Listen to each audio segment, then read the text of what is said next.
Can you elaborate on that sense of the separate self?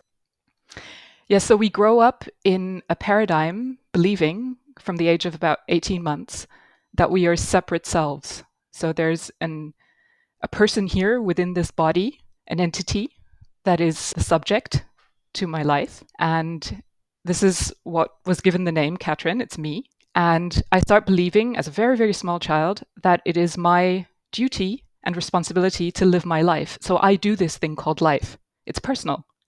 I think, I do, I choose, I act. And that's an illusion. It's actually not true. The really, really interesting thing is that this has scientific support, cognitive science, neuroscience, and modern physics as well, recent discoveries. And it has a long, long, long tradition in Eastern thought, Buddhism, Advaita Vedanta, forms of Zen Buddhism, and other traditions that have been saying for centuries there is no separate self. And that's just the illusion that we're born into this world with. But we can actually see through that. We can see that it is an illusion, right? Like the mirage in the desert. Once you see it's a mirage, you think, oh, there's water out there, right? And if I run towards it, I will get a cool drink in the desert. So you're constantly running towards this water because you think there's a mirage, there's water there.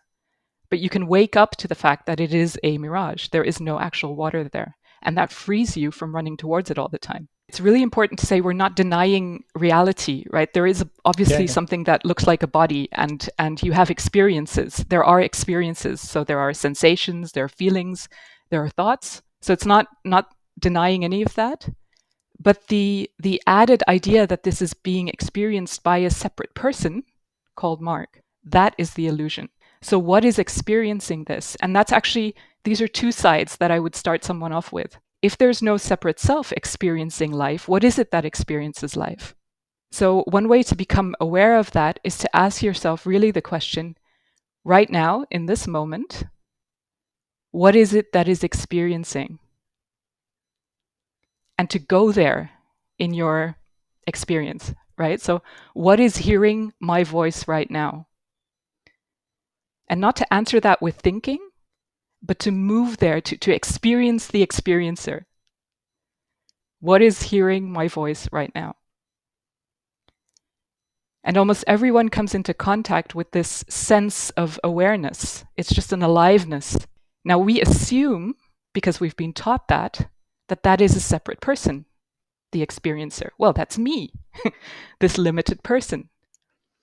And then we can start the questioning, well, can I find any limits, for example, to this awareness, to what is experiencing life? If I close my eyes and just fall into that, into the experience of hearing the voice, of sitting on a chair, everything I'm experiencing, can I find any limits to that awareness? And in this type of format, various questions. Am I the body, right? What is the body? Where does it begin? Where does it end? We can start to explore and come to the experience, the lived experience, that there actually is no separation, no separate person experiencing life. That's a construct, a mental construct. And various things can help. So the science side of this helps, okay? When we find out or we realize that before the age of 18 months, a baby has no sense of self. That's an indicator. Oh, wow, we actually have to teach a baby that it's separate, that it's an entity, that it is Mark or John or whoever. It has to learn that. And then things like the cognitive science that's coming out at the moment, that we don't actually experience, or that there are not actually separate physical objects out there. So if I hold a pen in my hand, let me do that because otherwise it's kind of weird. I can demonstrate on your behalf. So this pen in my hand, we've learned to believe that this is a separate physical object out there, and I am somewhere in here experiencing it. And what modern cognitive science says is, well, no, this is actually, I see this as a pen because the senses I evolved to have, sight, for example, interprets this, which is just vibrations of consciousness, interprets it as a pen. So I see an icon kind of on my own interface that looks like a pen, and you do too, because you evolved the same interface. So we both discuss this pen as though it were an object out there and we're experiencing it. And that is duality, something we if we follow the theory of evolution, then that is something that our senses evolved to perceive. And we all talk about it as though it were reality.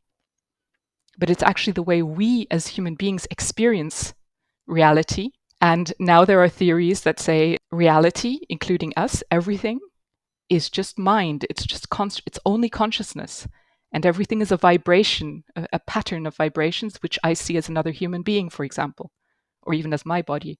From my point of view, the way we experience reality will always be dual, right? We're born into this body with these senses. I'm always going to experience you as a separate person and this pen as a separate object. I'm not going to undo my senses or the way I am in this life. So the experience is the same, but you can at the same time know, like you know Santa Claus doesn't exist, or you know there is no tooth fairy, assuming you know this, or that Harry Potter doesn't exist. Oh, now you've gone too far.